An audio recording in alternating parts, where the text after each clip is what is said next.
اعوذ باللہ من الشیطان الرجیم بسم اللہ الرحمن الرحیم وقال الملک، اور کہا بادشاہ نے، جب وہ خواب سنایا بادشاہ نے لوگوں کو، پھر اس کی تعبیر پوچھنے کے لیے ایک آدمی گیا حضرت یوسف علیہ السلام کے پاس۔ حضرت یوسف علیہ السلام نے اس خواب کی تعبیر بھی بتائی اور اس کا سولوشن بھی بتایا۔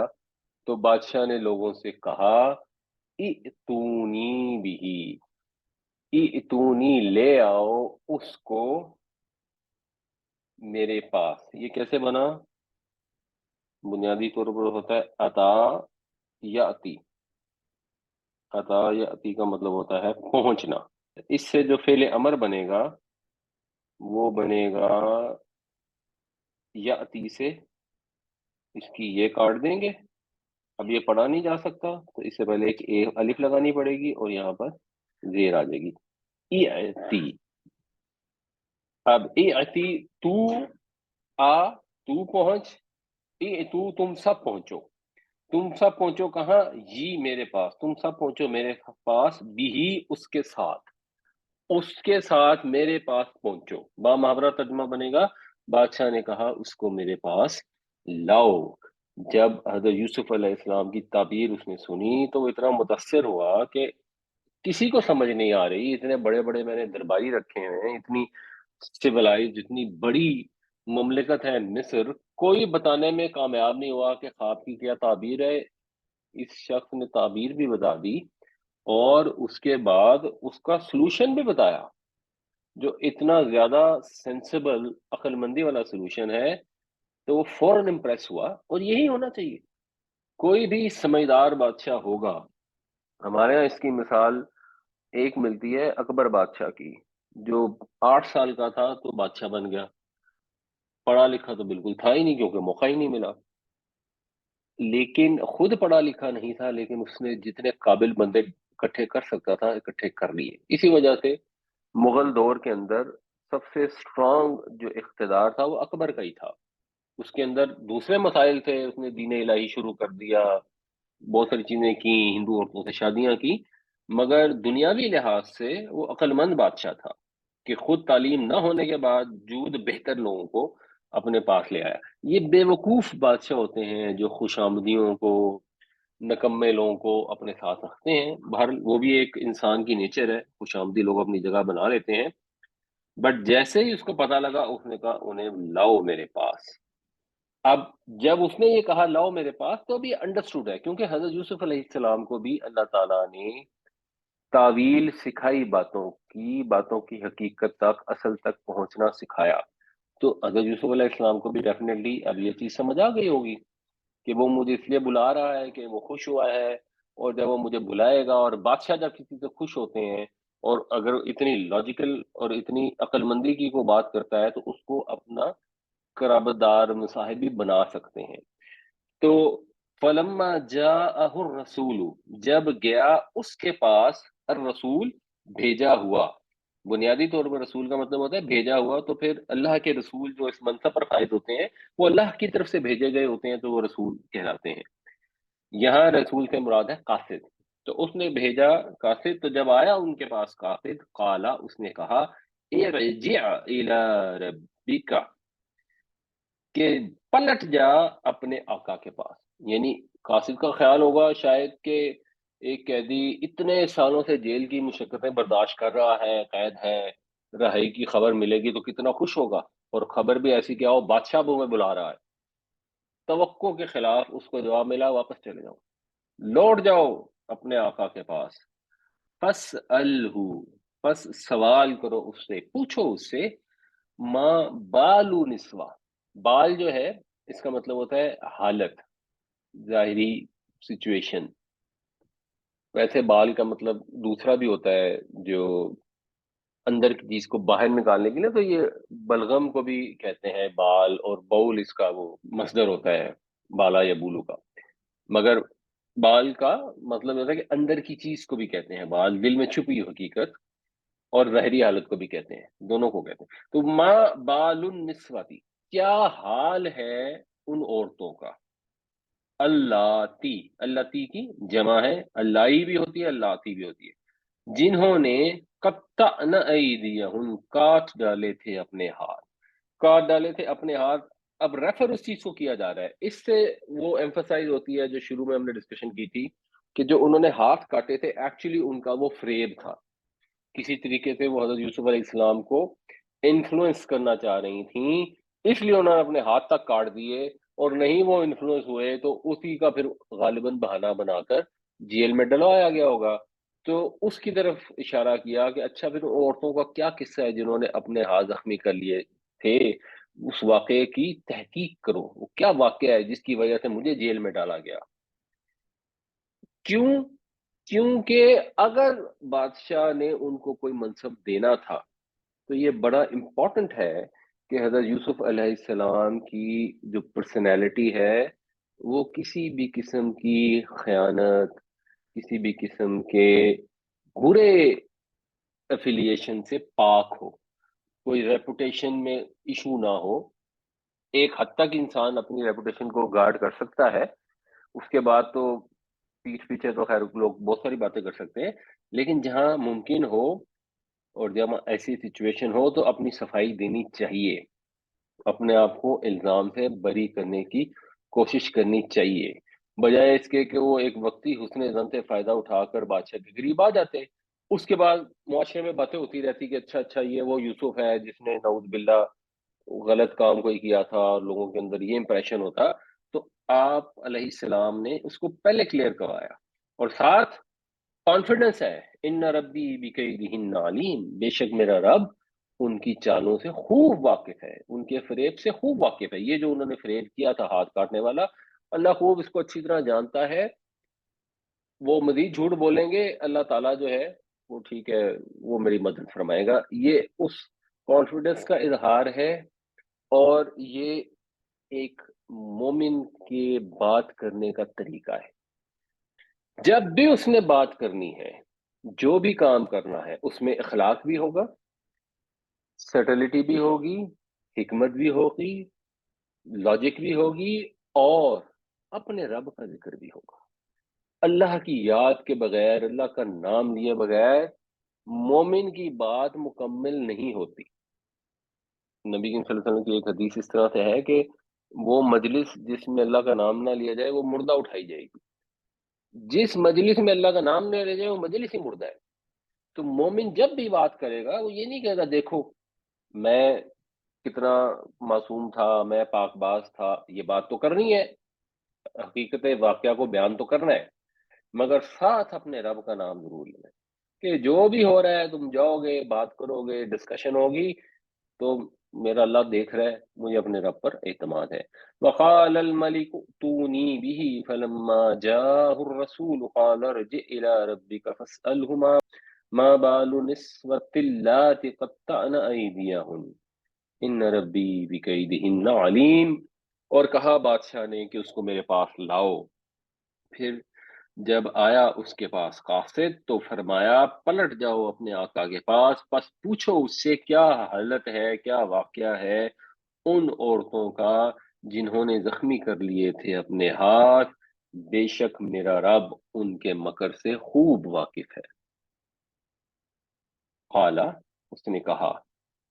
اب اس چیز کو ذرا ذہن میں رکھیں کہ ایک جملہ آیا بادشاہ کا، اس کے بعد یہ کہا گیا کہ جب آیا اس کے پاس فرستادہ تو یہ جواب دیا، اب اس کے بعد اگلی ڈیٹیل نہیں آئی کہ اب وہ فرستادہ واپس بادشاہ کے پاس گیا۔ اب مختلف لوگوں کے اقوال آ رہے ہیں ون بائی ون، اور اس کے اندر آپ جو گیپ ہیں وہ محذوف ہیں، آپ اس کو خود کانٹیکس کی انڈرسٹینڈنگ سے فل کر سکتے ہیں کہ اب یہ کالا کس نے کہا۔ یعنی لاجیکل بات تو یہ تھی کہ فرستادہ آیا، قاصد آیا، حضرت یوسف علیہ السلام نے اس سے ایک بات کی، تو اب اس نے جواب دینا تھا نا، کہ اس نے جواب دیا، لیکن اس نے جو جواب دیا تو آگے جو بات شروع ہوتی ہے تو اسے پتہ لگ جاتا ہے کہ نہیں یہ اس کا جواب نہیں ہے، وہ والا حصہ اب محذوف ہو گیا ہے، اب یہ بادشاہ کا جواب ہے۔ بادشاہ نے کہا قال ما خطبکنا، خطبہ جو ہے، خطبہ یخطبو کا مطلب ہوتا ہے ویسے تو واز کرنا بھی ہوتا ہے، کوئی امپورٹنٹ چیز بتانا ہوتا ہے، اور پھر امپورٹنٹ چیز کے لیے ختم کا لفظ استعمال ہوتا ہے، ذرا اہم معاملے کے لیے کہا جاتا ہے، کوئی چھوٹے موٹے معاملے کے لیے لفظ استعمال نہیں ہوتا۔ تو کالا ما خطبکنا، تمہارا کیا ماجرا ہے، یہ کیا اتنا بڑا، یعنی یہ جو بڑے کا لفظ ہے نا، اس میں اب انڈرسٹوڈ ہے کہ بادشاہ کو یہ بات سمجھ لگ گئی. ظاہر سی بات ہے، وہ جو اس کا ملازم تھا شراب پلانے والا، اس نے بھی یہ چیز بتائی ہوگی کہ وہ کتنے نیک، کتنے صدیق تھے، محسن تھے. ان کی سیرت کی خوبیاں اس نے بھی بیان کی ہوگی. اس کے بعد یہ جو واقعات ہو رہے ہیں کہ حضرت یوسف علیہ السلام نے ایک خواب کا تعبیر بتا دی جو کوئی بتا نہیں سکا. اس تعبیر کے بعد اس کا سلوشن بھی بتا دیا کہ اس مسئلے کو، اتنے سیریس مسئلے کو ہینڈل کیسے کرنا ہے. یہ مسئلہ آج کے دور میں پیدا اگر ہو جائے کہ پوری دنیا میں 7 سال کے لیے قحط ہو جائے تو آدھی دنیا شاید مر جائے، اس کا کوئی انتظام نہیں کر سکتا. اس کو ہینڈل کرنے کا سلوشن بتا دیا، اور پھر اس کے بعد اپنی پہلے سچویشن کلیئر کروائی. تو اس کو یہ چیز اپیرنٹلی محسوس ایسا ہوتا ہے کہ سمجھ لگ گئی تھی. اس لیے اس نے یہ جو الفاظ استعمال کیے کہ بھئی تمہارا کیا معاملہ ہے عورتوں، اذ راوتن یوسف عن نفسی، جب تم نے پھسلانے کی کوشش کی یوسف کو. اب یہ چیز سمجھ آ جاتی ہے کہ اس کو یہ سمجھ آ گئی تھی، اس کو یہ حقیقت واضح تھی کہ یہ سارا چھل فریب ان عورتوں کا ہی تھا، اور یوسف اس معاملے میں بالکل بے قصور تھے. ورنہ سوال کسی اور طریقے سے ہوتا، پوچھتا اچھا کیا واقعہ تھا، تم سچی تھی یا وہ سچے تھے، کیا تھا. نہیں، اس کو تو یہ کلیئر ہو گیا. اور جب بادشاہ کو کلیئر ہو گیا اور ان عورتوں کو بھی سمجھ آ رہی ہے کہ بھائی یہ تو اب یہاں سچ ہی بولنا پڑے گا، اب ممکن نہیں رہ گیا کہ ہم کوئی غلط بات کر سکیں، تو وہ بولی قلنا حاشا للہ. حاشا للہ، اب اس کا ترجمہ صحیح جو ہے نا وہ حاشا للہ ہی ہے. مطلب اس کا ذرا سبحان اللہ سے ملتا جلتا ہوتا ہے. عام طور پہ یہ اس وقت استعمال کیا جاتا ہے جب کسی کو کسی برائی سے مبرہ بیان کرنا ہو. جیسے پیچھے بات ہوئی تھی تو کہا گیا کہ یہ تو انسان ہی نہیں ہے، یہ تو کوئی فرشتہ ہے، وہاں پہ بھی یہ الفاظ استعمال ہوئے تھے. تو انہوں نے کہا حاشا للہ ما علمنا علیہ من سوء، نہیں جانتی ہم اس کے متعلق کوئی برائی، ہم میں تو اس میں برائی کا کوئی نقش تک نہیں پایا. یہ من سوء ان کا مطلب ہوتا ہے کسی قسم کی برائی، برائی میں سے کچھ بھی نہیں پایا ہم نے. یعنی دشمن بھی جو ہے جنہوں نے جیل میں ڈلوایا، وہ بھی اب تعریف کرنے کے اوپر مجبور ہو گئے. یہ اللہ تعالیٰ جزا عطا فرماتا ہے صبر کرنے والوں کو، اور اللہ کے ہاں دیر ہے اندھیر نہیں ہے. اکثر دنیا میں ہی اللہ تعالیٰ صبر کرنے والوں کو، حق پر قائم رہنے والوں کو جزا عطا فرماتا ہے. اور اگر کسی وجہ سے دنیا میں آزمائش کنٹینیو رہنی ہو تو آخرت میں تو بے شمار اجر موجود ہے ہی. قالت امرأۃ العزیز، عزیز کی بیوی نے کہا، الآن، اب، حصحص الحق، واضح ہو چکا ہے حق، آشکارا ہو گیا ہے حق. یہ جو 4 لیٹرڈ ورڈ ہوتے ہیں نا، یہ ہے حس حس.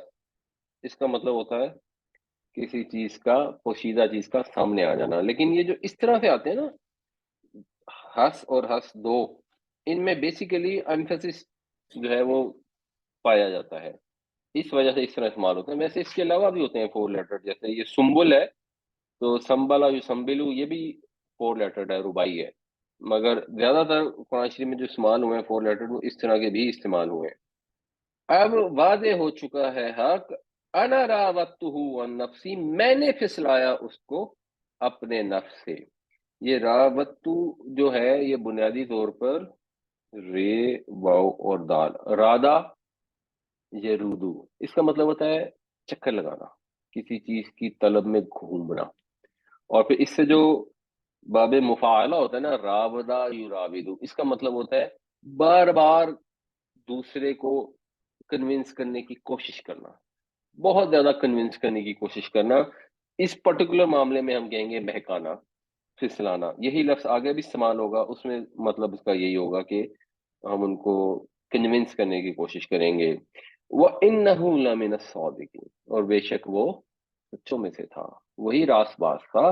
میں نے ہی ڈورے ڈالنے کی کوشش کی تھی، میں ہی گناہ گار تھی، اپنی غلطی اس نے مان لی.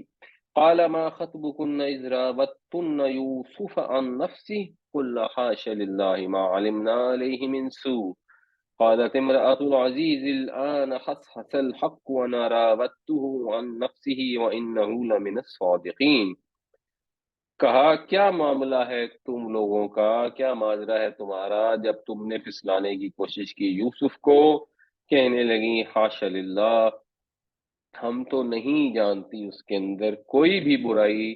کہنے لگی عزیز کی بیوی، اب آشکارا ہو چکا ہے حق، میں نے ہی اس کو پھسلانے کی کوشش کی، بے شک وہ تو راست بازوں میں سے تھا، یا وہ راست بازوں میں سے ہے۔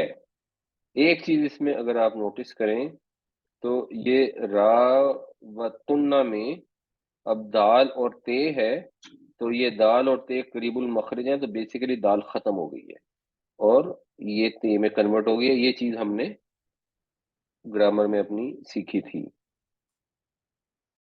اب جو جملے آ رہے ہیں اپیرنٹلی جملوں کے انداز سے یہ محسوس ہوتا ہے کہ یہ حضرت یوسف علیہ السلام کے جملے، کہ اس کے بعد پھر جب ان کی نوٹس میں یہ چیز آئی ہوگی تو حضرت یوسف نے اس بات کی وجہ بھی بتا دی کہ میں کیوں فوراً نہیں نکلا۔ فرمایا ذالک لیعلم انی لم اخنہ بالغیب، یہ اس لیے تاکہ وہ جان لے کہ میں نے خیانت کی اس کے ساتھ غیب میں۔ اب یہ وہ جان لیتے اپیرنٹلی جو مراد ہے یہاں پر وہ بنتی ہے بادشاہ، جو سمجھ آتی ہے، اور یہ جو ہو ہے اس سے مراد بنتی ہے عزیز کی، کہ بادشاہ اس چیز کو سمجھ جائے، بادشاہ یہ چیز جان لے کہ میں نے عزیز مصر کے ساتھ خیانت نہیں کی، بالغیبی اس کی پیٹھ پیچھے، میں نے اس کے ساتھ بے وفائی نہیں کی، میں وفادار ہوں۔ اس کو یہ بات سمجھ آ جائے تاکہ اس نے جب کو مرتبہ دینا ہے تو وہ پرانے واقعات یاد آنے کے بعد اس کو یہ کنفیوژن نہ ہو، شک شبے میں نہ پڑے، اس کو یہ چیز پہلے سے کلیئر ہو۔ وَأَنَّ اللَّهَ لَا يَهْدِي كَيْدَ الْخَائِنِينَ، یہ جملہ ہے جس سے پتہ لگتا ہے کہ یہ حضرت یوسف علیہ السلام کا ہی جملہ ہو سکتا ہے، اور اللہ تعالیٰ تو رہنمائی نہیں کرتا، رستے تک نہیں پہنچاتا خائنوں کی، بے وفاؤں کی، خیانت کرنے والوں کی چال کو۔ اب بامحاورہ ترجمہ یہ بنے گا کہ اللہ تعالیٰ خیانت کرنے والوں کی چال کو چلنے نہیں دیتا۔ ذالک لیعلم انی لم اخنہ بالغیب وان اللہ لا یہدی کید الخائنین، یہ اس لیے تاکہ وہ جان لے کہ میں نے پیٹھ پیچھے اس سے بے وفائی نہیں کی، اور بے شک اللہ تعالیٰ خیانت کرنے والوں کی چال کو چلنے نہیں دیتا۔ وما ابرئ نفسی، بے رے اور الف سے، برا یبرو کا مطلب ہوتا ہے کسی تکلیف دہ چیز سے نجات حاصل کرنا، بری کرنا ہو جاتا ہے کسی کو نجات دینا، برا یبریو باب تفعیل سے، تو یبریو وہ نجات دیتا ہے، وہ بری کرتا ہے، ابریو میں بری کرتا ہوں، وما ابریو میں نہیں بری کرتا، نفسی اپنے نفس کو، یعنی میں اپنے نفس کو بری قرار نہیں دیتا، یعنی یہ بتا رہے ہیں کہ میں نہیں اپنے آپ کو بہت پاک باز بتا رہا، میں اپنی پاکی بیان نہیں کر رہا، میں یہ نہیں کہہ رہا کہ میں بڑا ہی زبردست ہوں۔ یہ وہی بندہ مومن کا سٹائل ہے۔ تھے تو حضرت یوسف علیہ السلام معصوم، بے گناہ، بالکل انہوں نے کوئی غلط کام نہیں کیا تھا، اپنے مضبوط کردار کی وجہ سے اور اللہ کی مدد کی وجہ سے، تو وہ اپنے کردار کی تعریف نہیں کر رہے، وہ کہہ رہے میں اپنے نفس کو بری و ذمہ نہیں قرار دے رہا۔ ان النفس لامارہ، بے شک نفس تو امارہ ہے۔ امارہ، یہ نفس کیونکہ مونس ہوتی ہے تو امارہ مونس آ گیا، ویسے یہ لفظ ہے امار، امار جو ہے یہ فعال کے وزن پہ ہے، کسی چیز کو بار بار کرنے والا، جیسے حجام ہوتا ہے بار بار حجامت کرنے والا، قصاب ہوتا ہے، خیاط ہوتا ہے، خباز ہوتا ہے، یہ سارے جو پیشے ہیں عام طور پہ اس کے لیے استعمال ہوتے ہیں، اور صفتیں بھی ہے، جیسے غفار ہے بار بار معاف کرنے والا، امار ہے امر سے، اس کا مطلب ہوگا بار بار کسی کو کسی کام کے لیے کہنے والا، یعنی نفس جو انسان کو اکساتا ہے برائی پر، برائی کی تو ترغیب دیتا ہے، یہاں امار سے مراد برائی ہے، اور آگے الفاظ بھی آ رہے ہیں بالسوئی، بے شک نفس تو رستہ دکھانے والا ہے، اکسانے والا ہے برائی پر، الا ما رحم رب، مگر جس پر میرا رب رحم فرمائے، جس کے اوپر رب نے رحم فرما دیا اس کو بچت ہوگی۔ انسان اپنے اوپر یہ توقع نہیں کر سکتا کہ میں بچ جاؤں گا. اسی لیے ہمیں دعا سکھائی گئی، ربنا لا تزغ قلوبنا بعد اذ ہدیتنا، اے اللہ ہمارے دلوں کو ٹیڑھا نہ کرنا بعد اس کے کہ تو نے ہمیں ہدایت عطا فرما دی.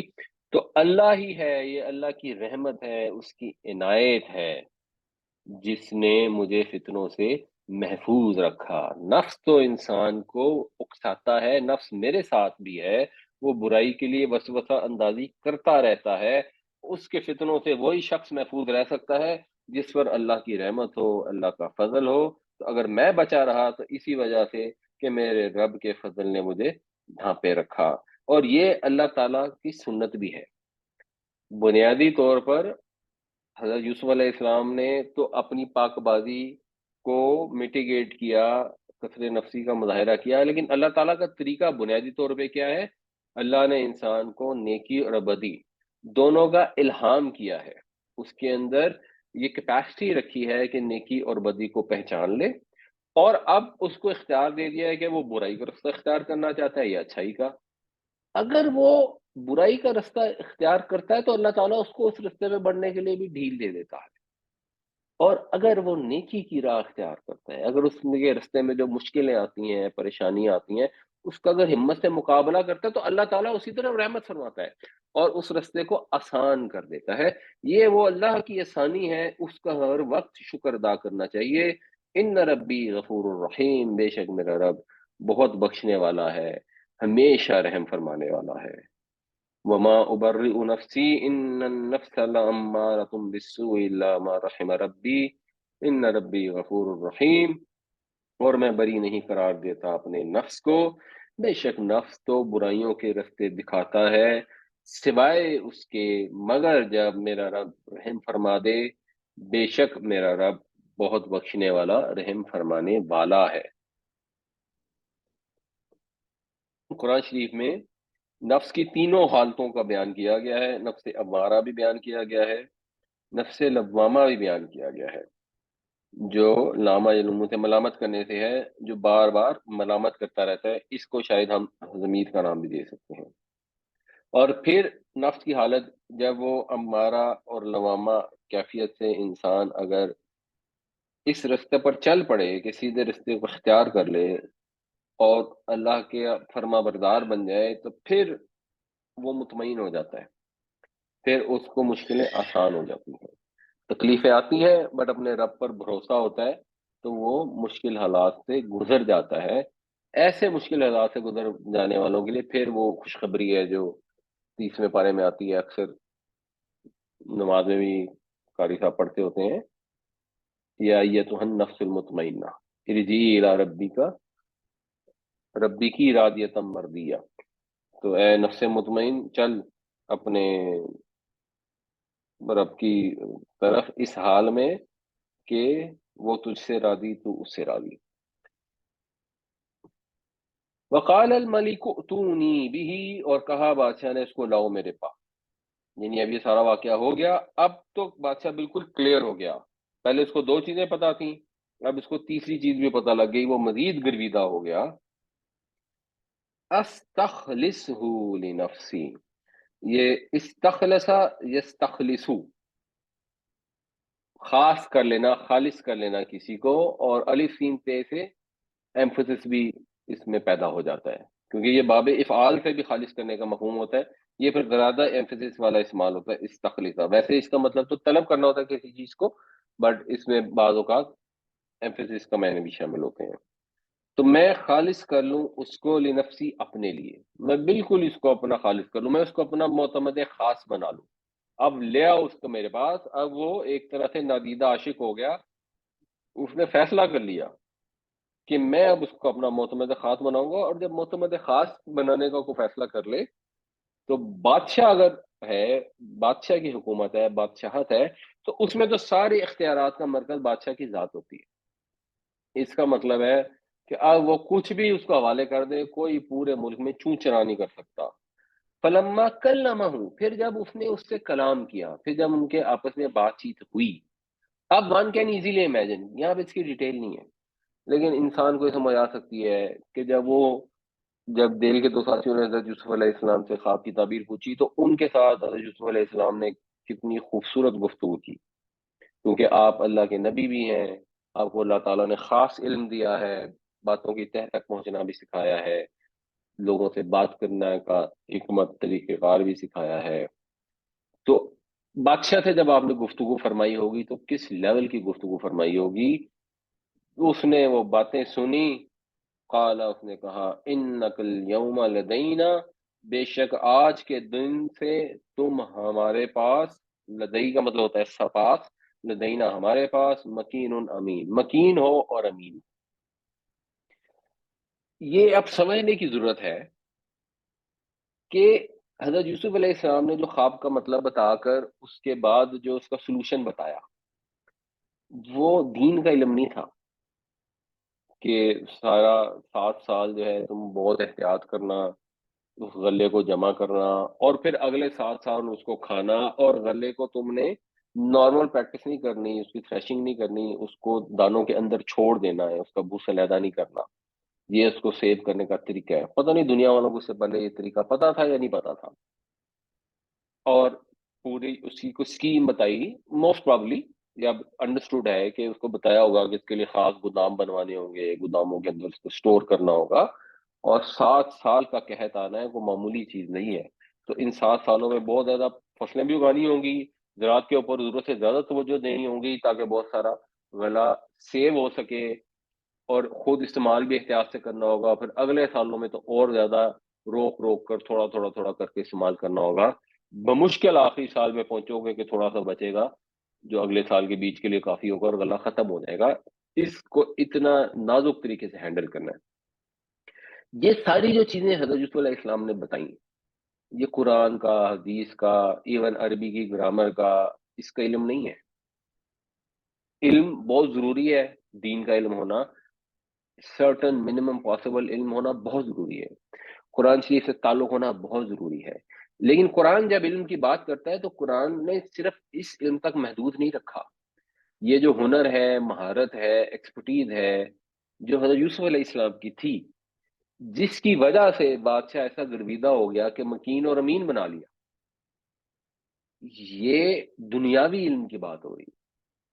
ڈیفینیٹلی انہوں نے اللہ کا پیغام بھی پہنچایا ہوگا، اپنے باپ دادا کا تعارف بھی کرایا ہوگا جیسے جیل کے 2 ساتھیوں کو کرایا تھا، لیکن یہ سکل جو حضرت یوسف علیہ السلام نے پریزنٹ کی بادشاہ کے سامنے، جس سے بادشاہ امپریس ہو گیا، اس میں ہمارے لیے بھی تو اسوہ حسنہ ہے۔ یہی اسوہ حسنہ ہم اپنے نبی پاک صلی اللہ علیہ وسلم کی ذات سے بھی دیکھ سکتے ہیں۔ آپ نے جنگیں لڑیں، آپ نے دنیا کی چیزوں کا انتظام فرمایا، آپ نے لوگوں کے اندر فیصلے کروائے، آپ نے مدینہ جب آپ تشریف لے گئے تو وہاں پر آپ کی حکومت قائم ہوگی۔ اب اس حکومت میں پھر آپ نے کس طریقے سے صلح حدیبیہ فرمائی، اس میں ضرور اللہ کی وحی بھی شامل حال ہوگی، لیکن ہم اس سے سیکھ سکتے ہیں نا۔ تو اس کے اندر جو دنیاوی مہارت ہے، یہ ساری جنگ کی ٹیکنیک اختیار کرنا، مشورہ کرنا، خندق کھدوا لینا، فتح مکہ پر ایسے جنگ کرنے کے لیے جانا کہ اتنا بڑا لشکر لے کے گئے کسی کو کانوں کان خبر ہی نہیں، آج کے دور میں پاسبل نہیں ہے۔ اس دور کے اندر اتنی دور سے چل کے آ رہے ہیں، اتنا لمبا سفر، مہینوں کا مشتمل ہوتا ہے وہ سفر، اس کے اندر کسی کو پتہ ہی نہیں لگا، کوئی اس کی وہ بھی نہیں کر سکا، خبر نہیں پہنچا سکا قریش مکہ کو۔ اور وہ ابو سفیان رات کو کہیں پہاڑی پہ چڑھ کے دیکھتے ہیں تو کہتے ہیں کہ یہ پتہ نہیں کیا ہے، اور وہیں پہ خیر وہ پکڑے جاتے ہیں، اور جو باقی سارے لوگ ہیں وہ تو صبح اٹھتے ہیں تو ان کو پتہ لگتا ہے کہ مکہ کے اوپر تو قبضہ ہو گیا۔ اور حکمت اس میں یہ تھی کہ لوگوں کی جانیں بچ گئیں، 2 4 5 لوگوں کے علاوہ سب کی جان بچ گئی، اور جان بھی بچ گئی، اور اللہ تعالیٰ نے جہنم سے بھی بچا لیا، کیونکہ لوگ اس کے بعد مسلمان ہو گئے۔ یہ حکمت، یہ دنیا کی سکل، یہ بہت امپورٹنٹ ہے۔ یہ دین صرف جدا نہیں ہے ہمارے ہاں دینی حلقوں میں، خاص طور سے جب انگریز کی حکومت آئی، یہ کنفیوژن کریٹ ہو گئی، اور لوگوں نے کہا کہ جو طلب العلم فریضہ ہے کہ ہر مسلمان کے اوپر علم حاصل کرنا لازم ہے، اس کا مطلب ہے دین کا علم۔ دنیا کے علم کو لوگوں نے انگریزی تعلیم کہہ کر اس کو ویسے ہی قابل نفرت قرار دینا شروع کر دیا، اور برصغیر کے مسلمانوں کو اس کا بڑا نقصان ہوا۔ جب انگریزوں کا دور تھا، اس میں علماء کو پتہ نہیں کیا سمجھ آئی، یا انہوں نے کیا سوچا، مگر ایک بہت بڑی تعداد انگریزی علم سے کنارہ کش ہو گئی. یہ تو پھر سید احمد خان نے اتنا اچھا کوشش کی جس کے بعد واپس مسلمان تعلیم کی طرف آئے. ورنہ جب انگریزوں کا دور نہیں تھا اس سے پہلے تو ایکچولی یہ اگر آپ کہیں پڑھیں یہ لاہور کی بھی ہسٹری تو سب لوگ ہی پڑھے لکھے ہوتے تھے. ساروں کو عربی فارسی آتی ہوتی تھی, درخواست لکھنی آتی ہوتی تھی تقریباً ساری عوام کو. کچھ انگریزوں نے جان بوجھ کر یہاں پہ تعلیم کو ڈیریل کیا, اپنی انگریزی تعلیم ٹھوسنے کی بھی کوشش کی, اور کچھ مسلمانوں کے یہاں خاص طور پہ یہ ہوا کہ وہ سم ہاؤ اس سے ہٹ گئے اور انہوں نے دنیاوی تعلیم کو اگنور کر دیا. آج بھی مسلمان ملکوں میں ان جنرل دنیاوی تعلیم کے اوپر ایمفیسس نہیں ہے. اگر کوئی شخص بہت نیک ہو جاتا ہے تو نیک ہونے کا مطلب یہ ہوتا ہے کہ دنیا سے ذرا کنارہ کش ہو جائے, تبلیغ کے اندر چلا جائے, جو بڑی اچھی چیز ہے وچ از فائن. اگر کچھ لوگ تبلیغ کرنا چاہتے ہیں, کچھ لوگ قرآن پڑھانا چاہتے ہیں, کچھ لوگ فوکس کرنا چاہتے ہیں, دیٹ از فائن. لیکن معاشرے میں ہر چیز کی ضرورت ہے. معاشرے کو مثلا ڈاکٹر چاہیے تو ڈاکٹر چاہیے, اور اگر ڈاکٹر کسی نے بننا ہے تو اس کو محنت کر کے بننا ہے, اور ڈاکٹر بننا ہے تو اس کے اندر اسکل ہونی چاہیے. اگر کسی نے انجینئر بننا ہے تو اس میں اسکل ہونے چاہیے, ایفرٹ ہونی چاہیے. یہ بھی دین کا تقاضا ہے, یہ نبیوں کی سنت ہے. معاشرے میں یہ سمجھ آئی ہے لوگوں کو کہ پتے کھا لو, دنیا کے کاروبار نہ بناؤ, حکومتوں کی نوکریاں نہ کرو, اپنے بزنس جو ہے ان کو اسٹیبلش نہ کرو, بس قناعت سے کام لو, اور غریب فقیر رہنا اچھی بات ہوتی ہے. اپنے اوپر خرچ نہ کرنا ایک علیحدہ چیز ہے. اللہ کے نبی صلی اللہ علیہ وسلم, حضرت ابوبکر, حضرت عمر اپنے اوپر خرچ نہیں کرتے تھے. اس کا یہ مطلب نہیں تھا کہ وہ یہ چاہتے تھے کہ مسلمان معاشرہ بالکل ہی غریب فقیر مفلس ہو. اللہ تعالیٰ نبی صلی اللہ علیہ وسلم نے تو مفلس سے پناہ مانگنے کی دعا تعلیم فرمائی ہے.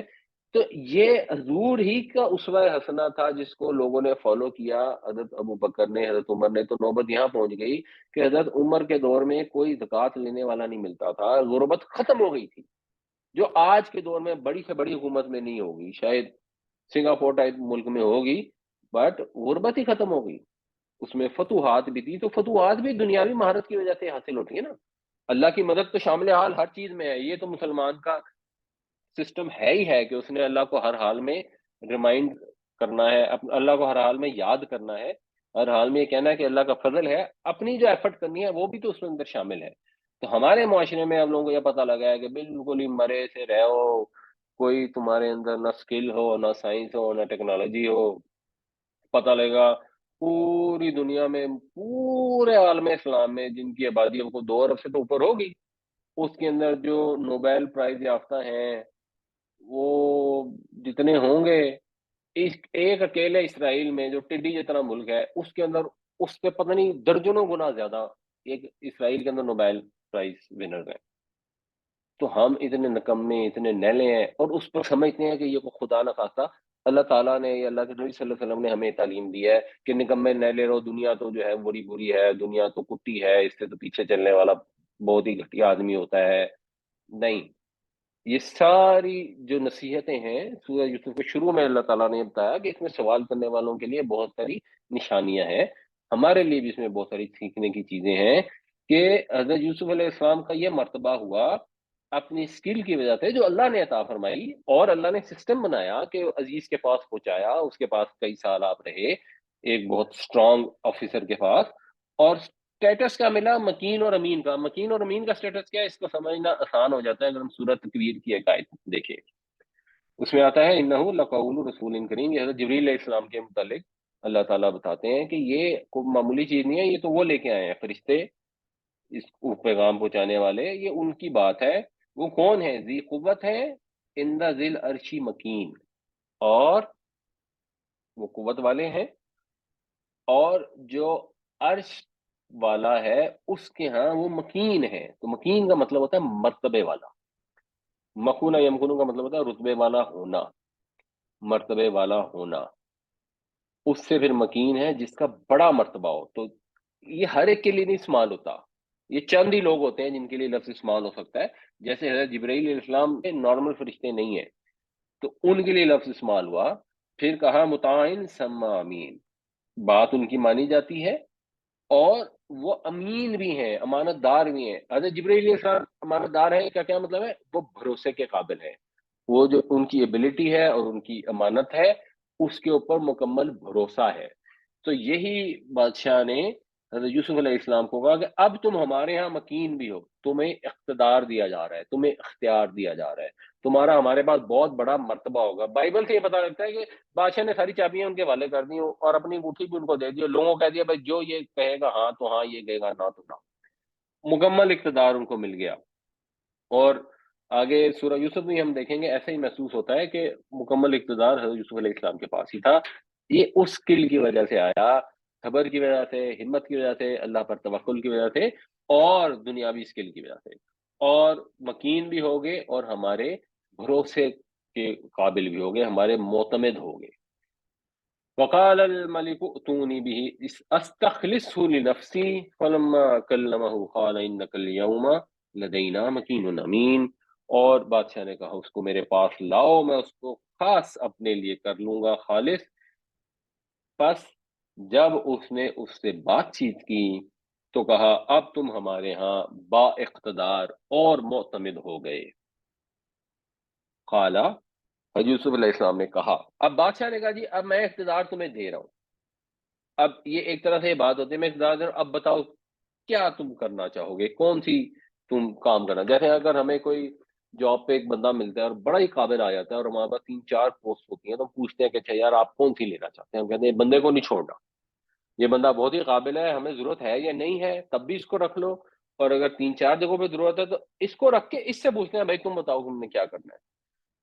تو حضرت یوسف علیہ السلام نے ان کو کہا اجعلنی علی خزائن الارض، بنا دیجئے مجھے الارض کے خزانوں پر۔ الارض میں یہ الف لام، اس کو ایک لفظ استعمال کرتے ہیں عہد، عہد کا الف لام، یا ایک اور اس کے لیے لفظ استعمال ہوتا ہے معہود ذہنی۔ مطلب یہ ہوتا ہے کہ آپ الف لام استعمال کرتے ہیں اس چیز کو ریفر کرتے ہیں جو اگلے بندے کے ذہن میں پہلے سے موجود ہوتی ہے۔ تو الارض کا مطلب زمین کے خزانوں سے مراد پلانٹ ارتھ نہیں ہے، زمین سے مراد سوائل بھی نہیں ہے، یعنی یہ بھی مطلب ہو سکتا ہے ویسے کہ زمین کے خزانوں پر، ایک مطلب یہ ہو سکتا ہے کہ زمین سے جو خزانے اگتے ہیں یعنی جو فصلیں ہیں ان کے اوپر مجھے انتظام دے دیں سارا، یہ that is also possible, but apparently سے جو مراد ہے وہ ہے مصر، ملک مصر، سرزمین مصر۔ اب خزانے سے مراد خزانہ ہے یعنی اس کے جو بھی خزانے ہیں، اور خزانوں میں اس زمانے میں سب سے بڑا خزانہ تو پیداوار ہی ہوتی تھی۔ آج کے دور میں کیونکہ ٹیکنالوجی بہت ترقی کر گئی ہے تو اب بہت سارے خزانے ہیں، یعنی سونا چاندی تو ایک خزانہ ہوتا ہی ہے، بٹ اس کے علاوہ اب لوگوں کے پاس ان کی ٹیکنالوجی ہے، ان کی مشینری ہے، یہ سارے خزانے ہیں۔ اس زمانے میں سونے چاندی کے علاوہ بنیادی طور پر فصلیں ہی ہوتی تھیں، یہی اصل خزانہ ہوتا تھا جو ہر سال آپ کو ملتا تھا۔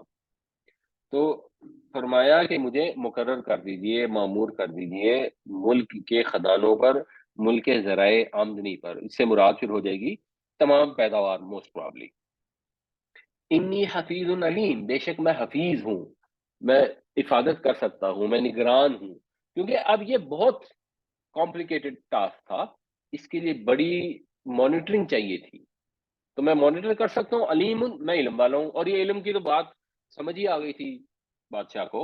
اور حفیظ سے مراد دیانت دار بھی ویسے ہے کہ اس ذمہ داری کو سنبھالنے کے لیے جو دیانت چاہیے اور جو علم چاہیے وہ مجھ میں موجود ہے۔ اب یہ اپنی کو تعریفیں نہیں کر رہے، یہ اپنا سٹیٹس بتا رہے ہیں کہ مجھے یہ دے دیں کیونکہ یہ میں کر سکتا ہوں۔ جب اس نے بادشاہ نے خود سے کہہ دیا کہ اب آپ ہمارے ہوئے، آپ بتائیے آپ کیا کریں گے، جیسے ہم کسی سے پوچھیں گے بھئی آپ کو پروڈکشن کی بھی جاب ہے، مارکیٹنگ کی بھی جاب ہے، تو وہ کہتا ہے کہ جی میں پروڈکشن میں میری بڑی سکل ہے، یہ ہے وہ ہے فلان ہے، یا پلاننگ میں بڑی سکل ہے، مجھے کمپیوٹر بڑا زبردست آتا ہے تو مجھے یہ والا کام دے دیجیے۔ تو اس کے لیے جو سکل چاہیے تھی وہ حضرت یوسف علیہ السلام نے کہا میرے پاس ہے۔ اب یہ سکل کون سی ہے، یہ علم کون سا ہے؟ یہ بھی قرآن، حدیث، عربی گرامر، صرف و نحو کا علم نہیں ہے۔ وہ علم بڑا ضروری ہے اپنی جگہ، وچ از فائن، وہی ہم پڑھنے کی کوشش کرتے ہیں ہر سنڈے کو، لیکن یہ علم اس کی بات ہو رہی ہے کہ اب یہ 7 سال تک خوشحالی ہوگی، اس میں ضرورت سے زیادہ گندم پیدا کی جائے گی نارمل حالات سے بڑھ کر۔ عام حالات میں تو ڈیمانڈ اینڈ سپلائی کا سسٹم ہوتا ہے، اگر آپ فالتو گندم پیدا کر دیتے ہیں ایک سال، اگلے سال اس کی کاشت کم ہو جاتی ہے۔ اگر ایک سال کپاس سستی ہو جائے تو اگلے سال اس کی کاشت کم ہو جاتی ہے، لوگوں کو اسٹاک میں آ جاتی ہے۔ لوگ کہتے ہیں اگلے سال تو اگر ہم نے دوبارہ گندم بو دی یا کپاس بو دی تو بکے گی نہیں، ہمیں لاس ہو جائے گا۔ تو ڈیمانڈ اینڈ سپلائی کے لحاظ سے چلتے ہیں. یہاں پہ اب الٹ کرنا تھا. یہاں پہلے سال بھی گندم زیادہ اگوانی تھی، اگلے سال بھی زیادہ اگوانی تھی، اس سے اگلے سال بھی زیادہ اگوانی تھی. تو اس کے لیے کرنا کیا تھا؟ جو بادشاہ ہے، جو حکومت ہے، ریاست ہے، اس نے اب یہ کرنا تھا کہ فالتو گندم اگانے پر لوگوں کو کنونس یا مجبور کرنا تھا، پلس فالتو گندم خریدنی تھی، پھر خرید کر سٹور کرنی تھی. اب سٹوریج بھی نارمل حالات میں تو ایک سال کے لیے زیادہ زیادہ کوئی گندم سٹور کر سکتا ہے نا. 7 سالوں کی گندم سٹور کرنے کے لیے تو کہاں پہ گودام نہیں بنے ہوتے، تو گودام بھی بنانے ہوں گے. یہ سب تبھی ہو سکتا ہے جب مکمل اختیار حاصل ہو حکومت کے تمام ذرائع آمدنی پر اور تمام ایڈمنسٹریشن پر. جو بائبل سے پتہ لگتا ہے حضرت یوسف علیہ السلام کو پھر ساری کی ساری مل گئی، وہ مکمل حاکم بن گئے. اور اس میں الفاظ اس طرح کے آتے ہیں کہ میں بادشاہ اس لیے ہوں کہ میں تخت پر بیٹھا ہوں، باقی سارا اختیار تمہارے پاس ہے. تو اب یہ سارا علم اور اس کی مانیٹری اور اس کے اندر دیانتداری، یہ سب کچھ حضرت یوسف علیہ السلام کے پاس تھا. یہ دیانت بھی ہم میں ہونی چاہیے، یہ اسکل بھی ہم میں ہونی چاہیے، نالج بھی ہم میں ہونی چاہیے. ہمیں بھی سیکھنا چاہیے، ہمیں بھی دنیا کی چیزوں میں ایکسل کرنا چاہیے. یہ نبیوں کا طریقہ ہے. نبیوں کا طریقہ یہ نہیں ہے کہ ہم فاقوں سے مرتے رہیں، کبھی اس سے پیسے مانگیں، کبھی اس سے پیسے مانگیں. ہمارے یہاں حکومتیں بھی بھکاری ہیں، ہمارے یہاں ایک بہت بڑی تعداد میں عوام بھی بھکاری ہے. محنت کر سکتے ہیں، کرتے نہیں ہیں. محنت کر سکتے ہیں، کر لیتے ہیں، مگر وہ محنت نہیں کرتے جو ڈیزائربل ہے. وہ سکل نہیں حاصل کرتے جس سے زیادہ پیسے کما سکتے ہیں. آپ ڈرائیور رکھ لیں، اکثر ڈرائیوروں کا پتہ لگے گا کہ ایسے واہیات طریقے سے گاڑی چلائیں گے کہ آپ کو ساتھ بیٹھنے کا دل نہیں چاہے گا ان کے. کیوں چلاتے ہیں؟ ڈرائیور کی تو سکل مالک سے بہت بہتر ہونی چاہیے، اس کو تو روز کا کام ہے. اس کو تو اتنے سٹل اور اتنے نفیس طریقے سے گاڑی چلانی چاہیے. جو ایسے چلا سکتے ہیں وہ پتہ لگتا ہے یو این او والوں نے مشن آئے ہوتے ہیں، ان کو ڈرائیور چاہیے ہوتے ہیں. جو بڑی بڑی کمپنیاں ہوتی ہیں ایم این سیز کی، ان کے جو سینئر ایگزیکٹو ہوتے ہیں، ان کے جو ڈرائیور اسائن ہوتے ہیں، ایسے لوگ وہاں ڈرائیور بن جاتے ہیں. وہ ڈرائیور بھی ہوتے ہیں، پڑھے لکھے بھی ہوتے ہیں، اور پتہ لگتا ہے لاکھوں میں تنخواہ لے رہے ہوتے ہیں. آپ کو کوئی کوک چاہیے، کوک سے پوچھیں کہ جی یہ چیز بنا، وہ 12 چیزیں بنانی آتی ہوں گی، 13ویں چیز وہ بنانے کو تیار نہیں ہوگا. بہت سارے کوک کہتے ہیں. ایک کو کیسا ہوگا جو روز نئی چیز سیکھے گا، یوٹیوب دیکھے گا، ٹیکنالوجی استعمال کرے گا، امپرووائز کرے گا، کیئرفلی چیزیں بنائے گا، اس کی سکل ہوگی، جلدی کھانا پکائے گا، صفائی رکھے گا. تو نارمل کوک کو کوئی 20,000 دے رہا ہوگا، ایسا کوک 30,000 پہ لگ جائے گا، 40,000 پہ لگ جائے گا. مزید سکل حاصل کرے گا اور امپروو کر سکتا ہے. ہماری فیکٹری ہے، ہماری فیکٹری میں تو روز کا مسئلہ ہے. ورکر آتے ہیں، ان کو ایک سمپل سیدھی سلائی لگانی آتی ہے، اس سلائی کا ایک ریٹ ہے.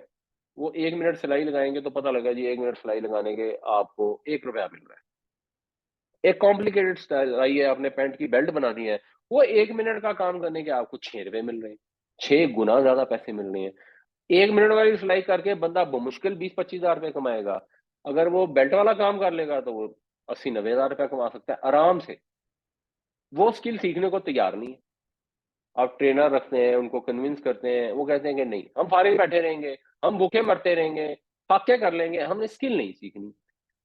یہ چیزیں سب کو سوچنی چاہیے. جب ہم قرآن پڑھتے ہیں، قرآن سے ہمیں یہ بھی نصیحت حاصل کرنی چاہیے. جو ہم وقت ضائع کرتے ہیں، اپنے وقت کو بہتر استعمال کریں. بہتر استعمال کریں، اسکل سیکھیں. مزید اسکل سیکھیں گے ہم تھوڑے وقت میں زیادہ کام کر سکیں گے. تو جو وقت بچ جائے گا اس میں اور اسکل سیکھیں، اس میں اور زیادہ کام کریں. اسی طرح دنیا میں ترقی ہوتی ہے. اسی وجہ سے پاکستان کی جو per capita G D P ہے وہ $1,400 ہے، اور سنگاپور کی per capita G D P جو ہے وہ $80,000 سے اوپر ہے. 60-70 گنا ان کا ایک ایوریج آدمی ہمارے ایوریج آدمی سے زیادہ پیسے کماتا ہے. اسی وجہ سے ہمارے یہاں بھوک ہے. 30-40% آبادی جو ہے وہ خطے غربت سے نیچے ہے. اس میں حکومت کا قصور ہوگا، جو مرضی ہوگا. آج کے دور میں حکومت کے قصور کا ایکسکیوز ختم ہو گیا. آج کے دور میں اچھے سکول میں تعلیم نہ ملنے کا ایکسکیوز ختم ہو گیا ہے. غریب سے غریب لوگوں نے موبائل رکھا ہوا ہے، انٹرنیٹ رکھا ہوا ہے، اس پہ واٹس ایپ بھی یوز کرتے ہیں، فیس بک بھی یوز کرتے ہیں، یوٹیوب بھی یوز کرتے ہیں.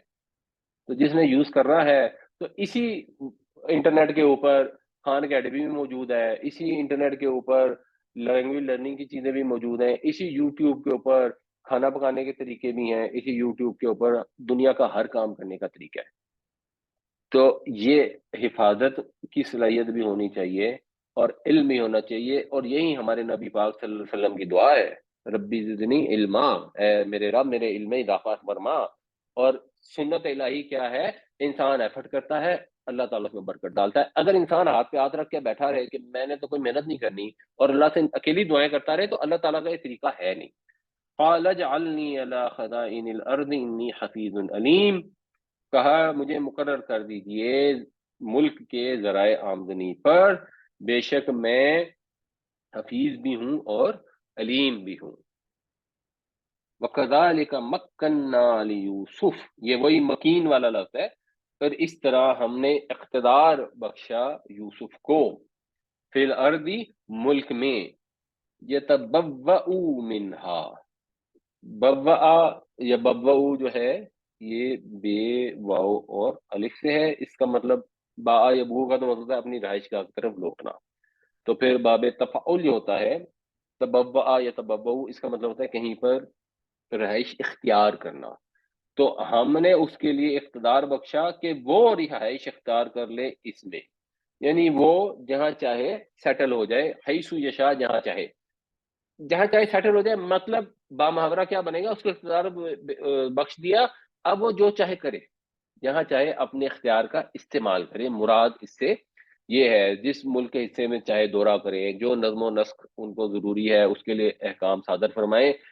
بادشاہ نے جو عمال تھے حکومت کے، ان کو یہ حکم دے دیا کہ حضرت یوسف علیہ السلام کے احکام کی تعمیل کرنی ہے۔ اگلی آیتیں آئیں گی تو پتہ لگے گا واقعی یہ تصویر تھی۔ نصیبو، ہم پہنچاتے ہیں، برحمتنا، اپنی رحمت، من نشاء، جس کو ہم چاہتے ہیں، ہم اپنے فضل سے جس کو چاہتے ہیں نواز دیتے ہیں۔ کیوں؟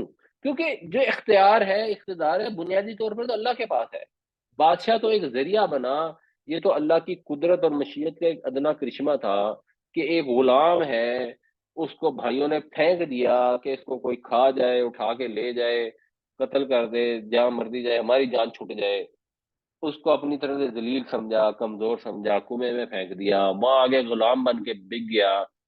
یہ سچویشن ہے۔ اس کے بعد عورتوں نے اس کے اوپر ڈورے ڈالنے شروع کر دیے، اور اتنی اس کے خلاف سازش کی کہ اس کو جیل میں پھینکوا دیا، اتنے سال جیل میں رہے۔ جب اللہ کی حکمت ہوئی، جب اللہ کی قدرت نے یہ چاہا، تو کیسے جیل سے نکل کے چند دنوں کے اندر اندر پورے ملک مصر کا جو اس زمانے کی سپر پاور تھی، اس کا اقتدار اللہ تعالیٰ نے فراہم کر دیا۔ یہ اللہ تعالیٰ اپنی رحمت جس پر کرنا چاہتا ہے اس کو پہنچاتا ہے۔ اللہ پر ہی بھروسہ رکھنا چاہیے، اللہ سے ہی امید رکھنی چاہیے، اپنی ایفرٹ کرنی چاہیے، ڈیفینیٹلی اسکل سیکھنی چاہیے، اور اس کے بعد گھبرانا نہیں چاہیے، اللہ پر توقع رکھنی چاہیے، اللہ سے امید رکھنی چاہیے۔ وَلَا نُضِيعُ أَجْرَ الْمُحْسِنِينَ، اور ہم ضائع نہیں کرتے محسنین کے اجر کو۔ اگر دنیا میں صلہ کسی وجہ سے نہیں بھی ملا، ضائع نہیں ہوگا آپ کا اجر۔ اس چیز کو بھی ذہن میں رکھیں۔ بعض بار انسان سوچتا ہے کوئی فائدہ نہیں، بڑا ظلم ہے، یہ آپ اپنی کوشش جاری رکھیں، جتنی کر سکتے ہیں، اللہ تعالیٰ ضائع نہیں فرمائے گا۔ وَكَذَلِكَ مَكَّنَّا لِيُوسُفَ فِي الْأَرْضِ يَتَبَوَّأُ مِنْهَا حَيْثُ يَشَاءُ نُصِيبُ بِرَحْمَتِنَا مَن نَّشَاءُ وَلَا نُضِيعُ أَجْرَ الْمُحْسِنِينَ۔ اور اسی طرح ہم نے یوسف کو اقتدار بخشا ملک میں، اس کو یہ اپرچونٹی دی کہ وہ جہاں چاہے متمکن ہو۔ ہم نوازتے ہیں جس کو چاہتے ہیں اپنے فضل سے، اور ہم ضائع نہیں کرتے محسنین کے اجر کو۔ وَلَأَجْرُ الْآخِرَةِ خَيْرٌ، اور جو آخرت کا اجر ہے وہ تو خیر ہے، وہ تو کہیں بڑھ کر ہے اس سے، لِلَّذِينَ آمَنُوا، ایمان والوں کے لیے، ان لوگوں کے لیے جو ایمان لائے، وَكَانُوا يَتَّقُونَ، اور تقوی کرتے رہے۔ یعنی اگر تو ہوتا نا للذین آمنوا واتقوا، کہ وہ لوگ جو ایمان لائے اور تقوی اختیار کیا، تب بھی ٹھیک تھا، بٹ یہ آیا کانو یتقون، یہ ماضی استمراری ہے، اس کے اندر کنٹینیوس ٹینس استعمال کیا گیا ہے۔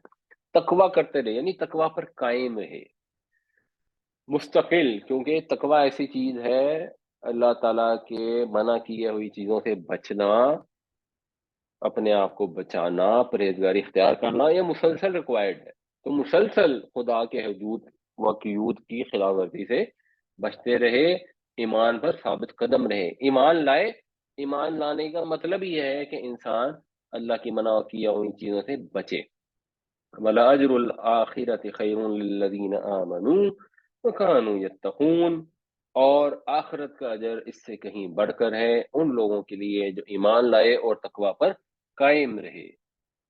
وَجَاءَ إِخْوَةُ یوسف، یہ یوسف جو ہے یہ غیر منصرف ہے، بنیادی طور پر یہ مرکب اضافی ہے، یوسف کے بھائی، بٹ یوسفا ہی ہوتا ہے نسب بھی اور جر بھی، یوسف ہی نہیں ہو سکتا کیونکہ یہ نان عرب نیم ہے۔ اور آئے یوسف کے بھائی، فدخلوا علیہ، اور داخل ہوئے اس کے پاس، اس سے ملے۔ اب یہ دخلہ علا جو ہوتا ہے نا، اس میں مفہوم ہوتا ہے کسی سے آ کر ملاقات کرنے کا، کسی جگہ داخل ہونے کے لیے ڈائریکٹ بھی استعمال ہو جاتا ہے دخل المسجد، ہمارے ہاں ڈائریکٹ استعمال نہیں ہوتا، ہمارے ہاں کچھ لگانا پڑتا ہے، مسجد میں داخل ہوا، تو یہ جو علا کی پریپوزیشن ہے اس کا مطلب ہے دخل علیہ، اس سے ملے، اس سے ملاقات کی۔ فعرفہم، تو اس نے انہیں پہچان لیا۔ ظاہر سی بات ہے بھائی بڑے تھے جب حضرت یوسف علیہ السلام سے جدا ہوئے، اپیرنٹلی کوئی 19-20 سال کا عرصہ ہو گیا ہوگا، اور بھائی کیونکہ بڑے بڑے تھے تو مثال کے طور پر اگر یوسف علیہ السلام کو 10-12 سال کے تھے اور اوپر 9 بھائی تھے بلکہ جو بڑے تھے، تو وہ جو 9 بھائی بڑے تھے ان میں سے جو سب سے بڑا ہوگا وہ تو کافی بڑا ہوگا، اور یہ سارے بھائی آگے، ایک حضرت جو بنیامین تھے جو حضرت یوسف کے سگے بھائی تھے ان کو چھوڑ کے سارے بھائی آ گئے، ظاہر ہے بنیامین کو تو حضرت یعقوب نے آنے نہیں دیا ہوگا، تو وہ جب داخل ہوئے تو حضرت یوسف نے ان کو پہچان لیا، اور اللہ تعالیٰ نے یہ اب معاملہ بھی کرنا تھا، اور ہو سکتا ہے یوسف علیہ السلام کو وحی کی وجہ سے یہ علم بھی ہو۔ اچھا یہ بھی چیز پتہ لگ رہی ہے کہ جو آئے تو وہ وزیر اعظم کے پاس حاضر ہوئے، عزیز کے پاس حاضر ہوئے، حاکم کے پاس حاضر ہوئے، کیونکہ وہ باہر سے آئے تھے۔ شاید مصر کے عام لوگوں کو تو غلہ خریدنے کی نارمل اجازت ہو، مگر جو باہر سے آنے والے ہوتے ہوں گے ان کو اجازت لینی پڑتی ہوگی، کو پرمٹ لینا پڑتا ہوگا، پھر جا کے وہ ڈپو سے غلہ لے سکتے ہوں گے۔ جیسے ہمارے یہاں ایک زمانے میں یہ سارا سسٹم ہوتا تھا، عام لوگوں کو بھی چینی خریدنے کے لیے وہ کوٹا ہوتا تھا جس کی بیس پہ لوگ لیتے تھے، اور سرکاری ڈپو سے ہی چیزیں ملتی ہوتی تھیں۔ اور یا تو یوسف علیہ السلام کو اللہ نے بتا دیا ہوگا کہ بھائی آ رہے ہیں، تو ان کو اسپیشلی بھی بلوا لیا ہوگا، اینی تھنگ از پاسبل۔ سمجھ یہ آتی ہے کہ اب وہ 7 سال گزر گئے، اب قحط آ گیا، اب یہ چیزیں ساری یہاں پھر محذوف ہیں، اور قحط صرف مصر میں نہیں تھا بلکہ باقی جگہوں پر بھی آ گیا۔ تو مصر کے اندر تو حضرت یوسف علیہ السلام کے حسن انتظام کی وجہ سے ضروریات پوری کرنے کے لیے انف غلہ سٹور ہو گیا تھا، بلکہ پڑوس کے ملکوں کے ضرورت مندوں کے لیے بھی کچھ مقدار خریدنے کی اجازت تھی۔ تو جب وہ آئے تو ان کے پاس پیش ہوئے، تو حضرت یوسف نے انہیں پہچان لیا، وہ ہم لہو منکرون، اور وہ ان سے منکر تھے، ان کو اجنبی سمجھتے تھے، نہیں پہچان سکتے تھے۔ یہ جو اس میں معرفہ اور اس میں نکرہ ہوتا ہے وہ یہی ہوتا ہے، ایک وہ جو معروف ہو اور ایک وہ جو اجنبی ہو جس کو آپ نہ جانتے ہو۔ تو ظاہر سی بات ہے 12 سال کی یا 10 سال کی ایج میں اگر یوسف علیہ السلام کو انہوں نے کنویں میں پھینکا، اب 20 سال گزر گئے، 30 سال کے ہو گئے، تو چھوٹے بچے کی شکل میں، جسامت میں کیونکہ بہت تبدیلیاں آ جاتی ہیں تو پہچاننا مشکل ہو جاتا ہے، اسٹل انسان کے چہرے میں کچھ جھلکتا ہے۔ یہ آخر آیت نمبر 90 میں آئے گا کہ ان کو اندر سے محسوس ہو رہا تھا، مگر یہ کوئی تصور نہیں کر سکتا کہ جس کو ہم نے کنویں میں پھینک دیا وہ مصر کا بادشاہ بن کے بیٹھا ہو، تو اس لیے وہ اس کو بالکل نہیں پہچان سکے۔ وجاء اخوۃ یوسف فدخلوا علیہ فعرفهم وهم له منکرون، اور آئے یوسف کے بھائی پس وہ ملے اس سے تو اس نے ان کو پہچان لیا مگر وہ اس سے نہ آشنا ہی رہے۔ ولما جہزهم بجہازهم، یہ جو ورڈ ہے انفارچونیٹلی ہمارے ملک میں بھی استعمال ہوتا ہے ایک بڑی ہی فضول چیز کے لیے، جو ایک ٹیکنیکلی تو ایک لعنت ہے۔ جہازہ یجہزو کا مطلب ہوتا ہے کسی ادھورے کام کو پورا کرنا، اس سے پھر جو باب تفعیل ہوتا ہے نا، یعنی باب تفعیل کریں گے تو بنے گا تجہیز۔ تجہیز کا مطلب ہوتا ہے کسی کے سامان کو پورا کرنا، کسی کی ضرورت کو پورا کرنے والا سامان مہیا کرنا۔ تو یہ قافلے کا بھی ہوتا ہے، یہ جنازے کا بھی ہوتا ہے، ہمارے ملک میں بیٹھ دلہن کے ساتھ بھی استعمال ہوتا ہے جہیز کے معنوں میں۔ عرب ملکوں میں بھی دلہن سامان لاتی ہے، لیکن وہاں فرق صرف یہ ہوتا ہے کہ وہ جو دلہن سامان لاتی ہے اس کے پیسے دلہا دیتا ہے، جیسے حضرت فاطمہ رضی اللہ عنہا کے لیے نبی کریم صلی اللہ علیہ وسلم نے جن چیزوں کا انتظام کیا وہ حضرت علی نے اپنی زرہ بیچ کر اس کے لیے دی۔ ہمارے معاشرے میں کیونکہ اسلام سے لوگوں کو دلچسپی بہت کم ہوتی ہے ان رسومات کے معاملے میں، ویسے تو نماز روزے کی ماشاءاللہ بڑی دلچسپی ہے، لیکن جو عملی معاملات ہوتے ہیں ان میں دلچسپی ہندوؤں سے بہت زیادہ ہے کہ ہندو کس طرح کرتے ہیں ہم نے بھی اسی طرح کرنا ہے۔ تو اسلام نے بتایا کہ آپ نے حق مہر دینا ہے، شادی کا سارا خرچہ شوہر نے کرنا ہے، اولاد کا سارا خرچہ باپ نے کرنا ہے۔ ہمارے یہاں ہندوؤں والے کلچر ہیں حق مہر دیں گے تو ایسے ہی نہ ہونے کے برابر لکھوا دیں گے، اس کے بعد توقع یہ ہوگی کہ جو لڑکی ہے وہ گھر سے جہیز لے کے آئے گی، وہ بے غیرت لڑکے جو ہے وہ جہیز کو پوری کر لیتے ہیں، پھر کہتے ہیں وہ اپنی مرضی سے دے رہے ہیں جی ہم کیا کہہ سکتے ہیں، بڑی بری بات ہے ان کو منع کریں۔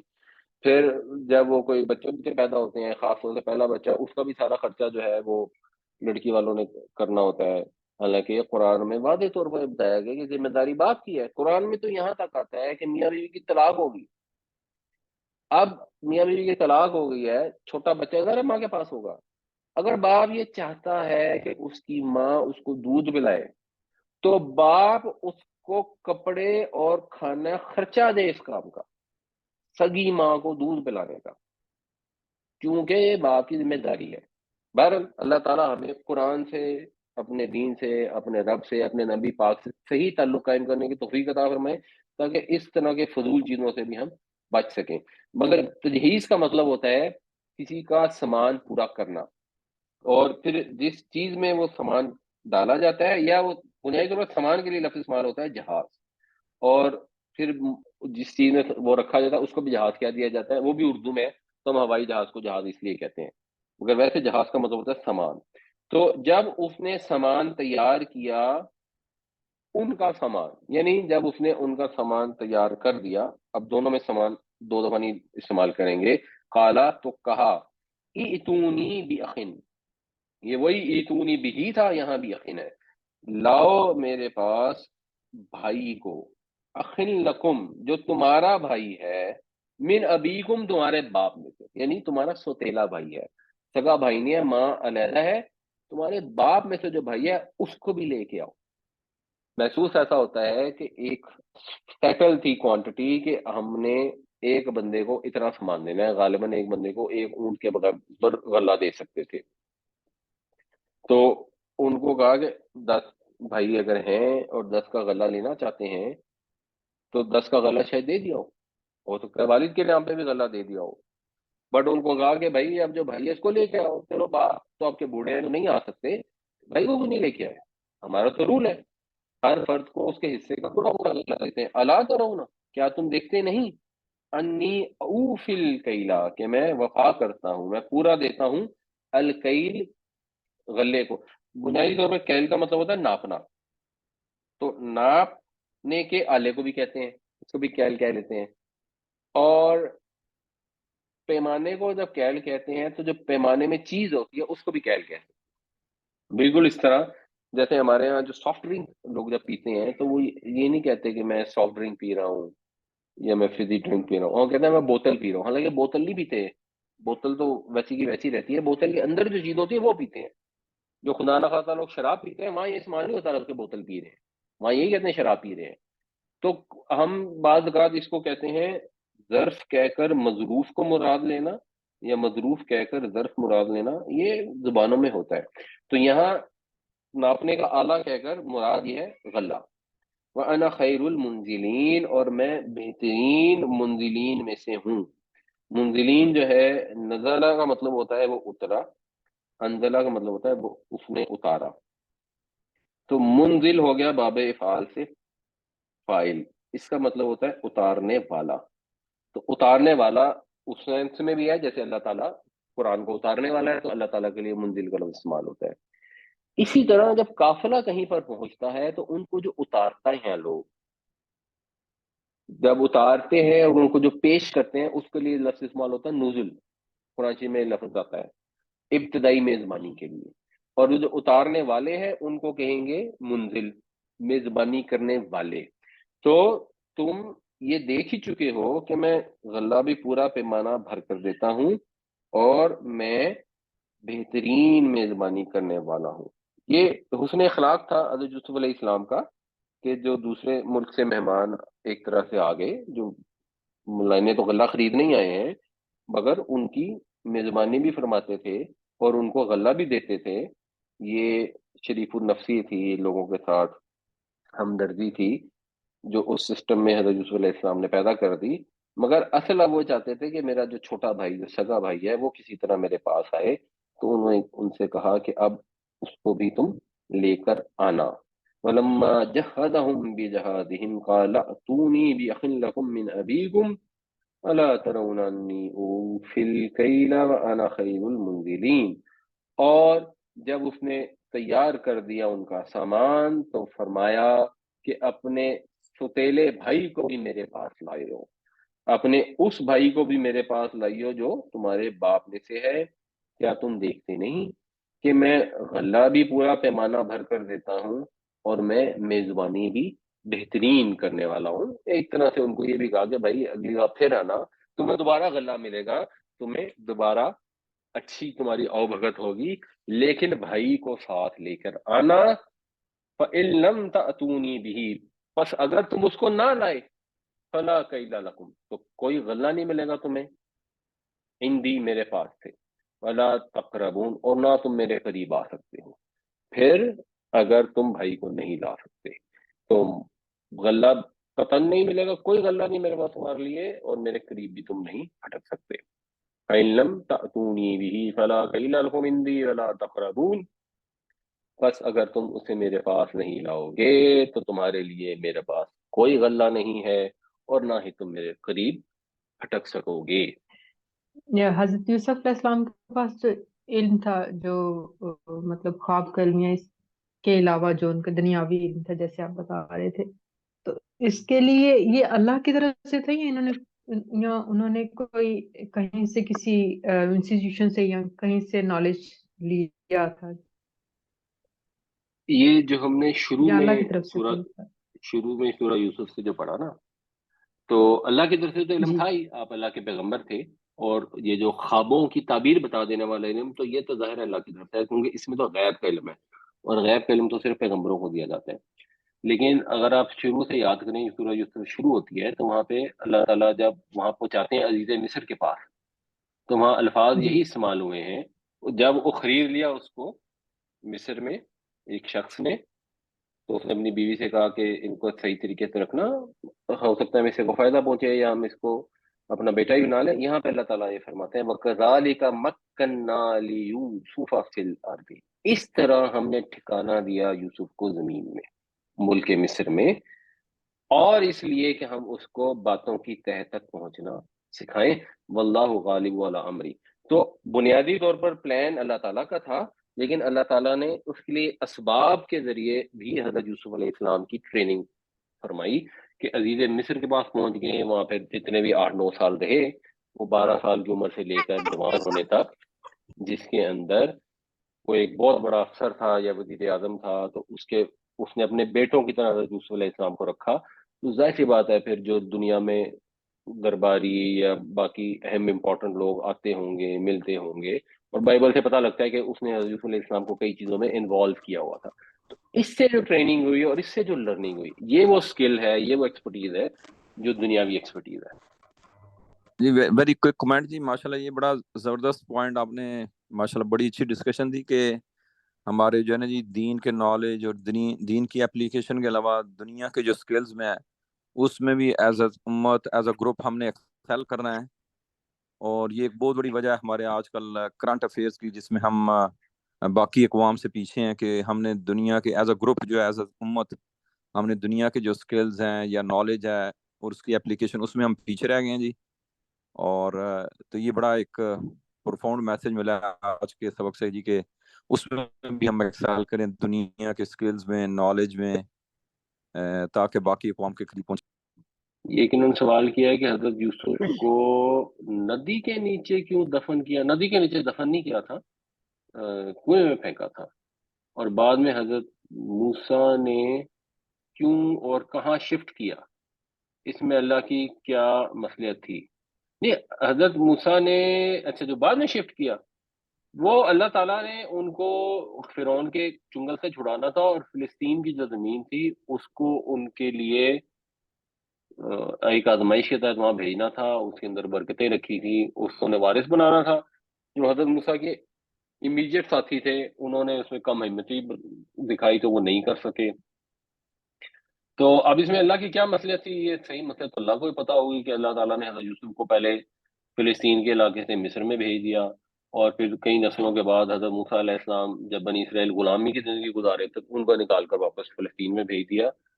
یہ اللہ کی حکمتیں، یہ اللہ تعالیٰ ہی بہتر جانتے ہیں، اس پہ میرے لیے کوئی کامنٹ کرنا زیادہ پاسبل نہیں ہے۔ اتنا ہے کہ حضرت موسیٰ علیہ السلام جو ہیں ان کی قوم کو اللہ نے یہ بس ان کے لیے رکھی کہ ان کو وراثت ملے گی فلسطین کی زمین کی جس میں برکت ہے، اور وہ واپس اس زمین میں آ جائیں گے۔ اس کے بعد پھر انہوں نے جو حرکتیں کی ان کے بعد پھر ان کو نکلنا پڑا، تو یہ اب اللہ تعالیٰ کے کام اور پلاننگ اللہ تعالیٰ ہی بہتر جانتے ہیں۔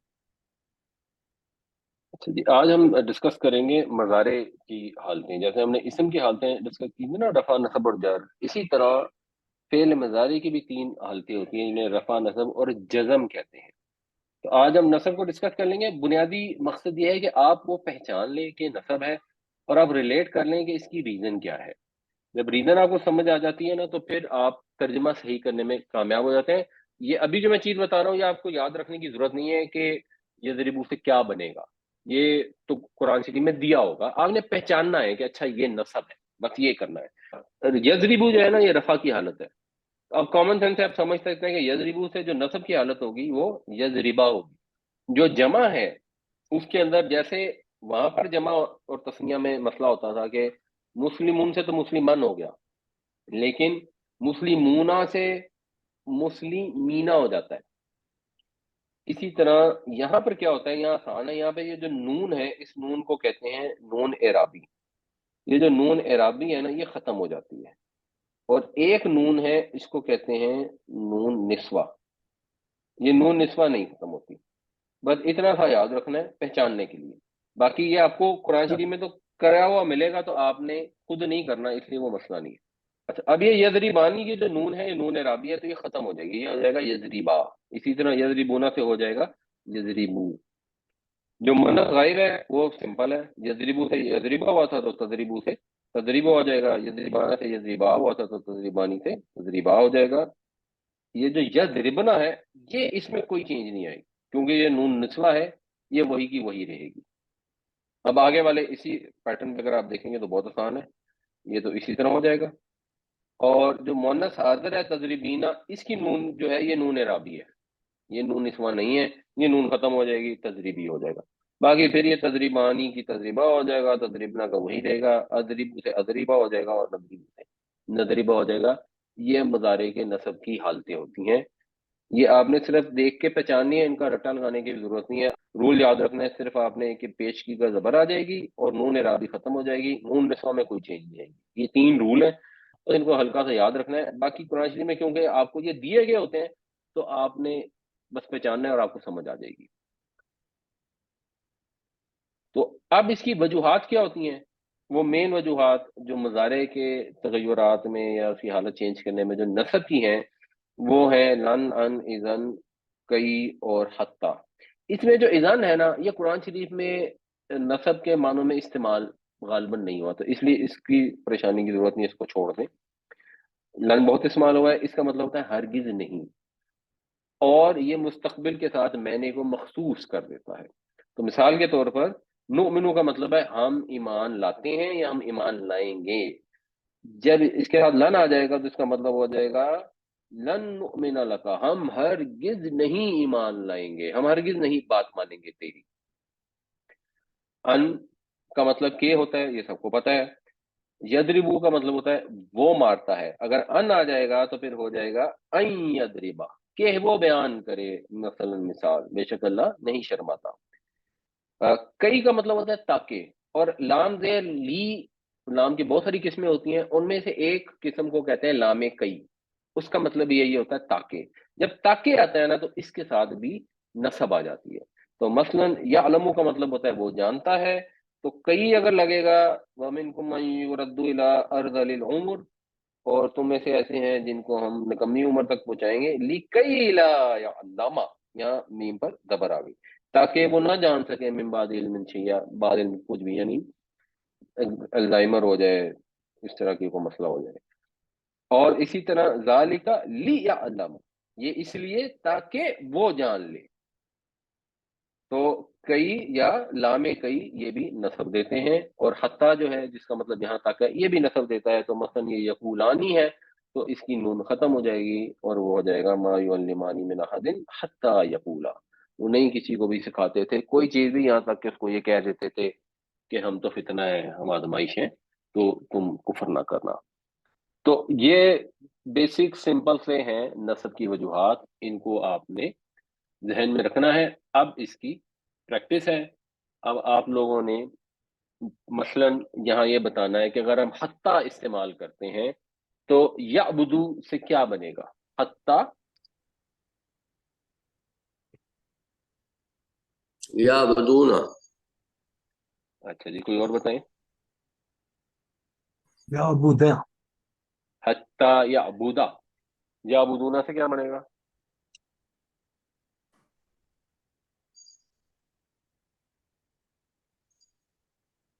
حتی یعبدو، حتیٰ یعبدو، ٹھیک، تعبدو سے کیا بنے گا؟ حتی تعبد، اچھا جی، کوئی اور بتائیں؟ تعبدا، حتیٰ تعبدا، تعبدون سے کیا بنے گا؟ حتی تعبدو، حتیٰ تعبدو، ٹھیک ہو گیا۔ آبدو کا کیا بنے گا؟ حتی عبد، نہیں، اوپر والے کو دیکھ کے بتائیں نا، تعبدو سے کیا بنا تھا؟ حتیٰ حتی یعبد، عابدہ، تعبدو سے حتی بنا آب، تھا عابدہ، حتیٰ تعبدا، اس سے کیا بنے گا؟ حتی عابدہ، حتی حتیٰ عبدا، آبدا، ٹھیک ہو گیا۔ نعبدو سے کیا بنے گا؟ حتی نعبد، نعبدہ، حتیٰ نعبدا بنے گا نا، نصب دینی ہے نا آپ نے، تو یہ حتیٰ نعبدا ہو گیا۔ اچھا، اب ہم قرآن شریف میں کچھ الفاظ دیکھتے ہیں جن کو ہم پہچاننے کی کوشش ہے، آپ نے بتانا ہے کہ کہاں پر نصب آیا ہے اور کس وجہ سے آیا ہے۔ ان یترکو، ان این یترکو، این ان یترکو یترکو، اصل میں کیا تھا؟ ان اگر نہ لگتا تو کیا تھا؟ یہ یترکون، یترکون، یترکون، یترکون، یترکون تھا تو ان کی وجہ سے یترکو ہو گیا، بس یہی ہے۔ اور ان یقولو، این یقولو اصل میں کیا تھا؟ یقولون، یقولون، بس یہ آپ نے پہچاننا ہے کہ اصل میں یقولون تھا، کیونکہ یقولون آپ کو مضارع کے کردار میں یاد ہے، ان کی وجہ سے یقولو ہو گیا، اتنا سا کام ہے، مزید مشکل گرامر جاننے کی آپ کو ضرورت نہیں ہے، اردو سے عربی میں ترجمہ آپ نے نہیں کرنا، آپ کو تو قرآن کی عربی ملی ہے، آپ نے اسی کو سمجھنا ہے۔ اچھا جی، اس میں پھر ہم نے لوٹا دیا کئی تجھ کو کئی تیری ماں کی طرف، کئی کئی تقرر، وہ تقرر، جائے اس کی آنکھیں ٹھنڈی، تاکہ ہو اللہ جائیں اس غم، کی آنکھیں ٹھنڈی اور ہم، وہ نہ غم غم کرے۔ نہ تو کرے، یہ تقرہ جو ہے یہ آپ کہہ رہے ہیں کہ یہ نصب میں ہے، جی، اصل میں کیا تھا؟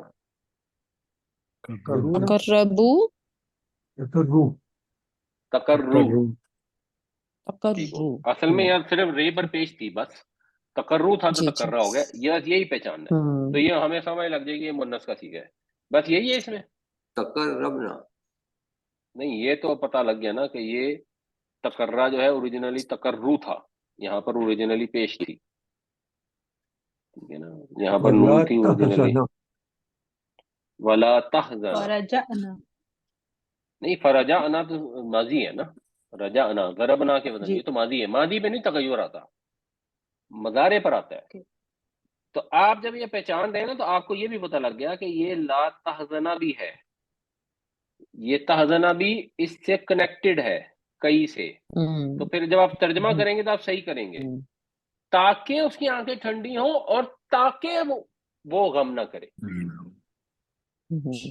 یہ پہچاننے کا فائدہ ہے کہ یہاں ترجمے میں غلطی نہیں ہوگی، آپ ریلیٹ کر لیں گے کہ یہ اس لیے آیا ہے. اگر لا تحزن ہوتا تو کچھ اور مطلب ہوتا، لا تحزنو ہوتا تو کچھ اور مطلب ہوتا. لا تحزنا آیا تو آپ کو پتہ لگ گیا کہ یہ اس کئی سے ریلیٹ کر رہا ہے، ہم نے ترجمے میں اس کو کئی کے ساتھ جوڑنا ہے. یہ گرامر کی خوبصورتی ہے جو میں ایمفسائز کرتا ہوں کہ آپ کو سمجھنی ضروری ہے، تب آپ صحیح ترجمہ کر سکتے ہیں. اچھا جی، اس میں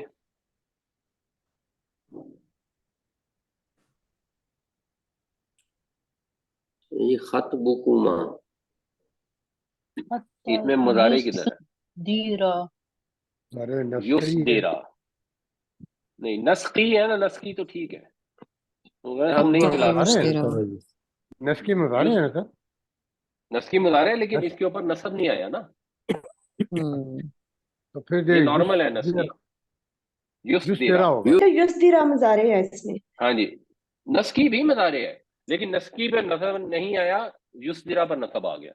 اور کس کی وجہ سے آیا ہے؟ حتیٰ کی وجہ حتیٰ حتیٰ کی کی وجہ وجہ سے. اور اوریجنلی کیا تھا یہ؟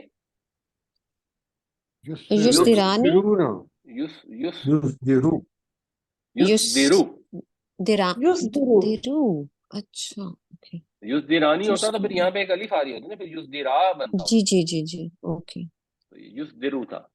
اچھا جی، آخری فلن اکونا. فلن اکونا، ترجمہ کیا بنے گا اس کا؟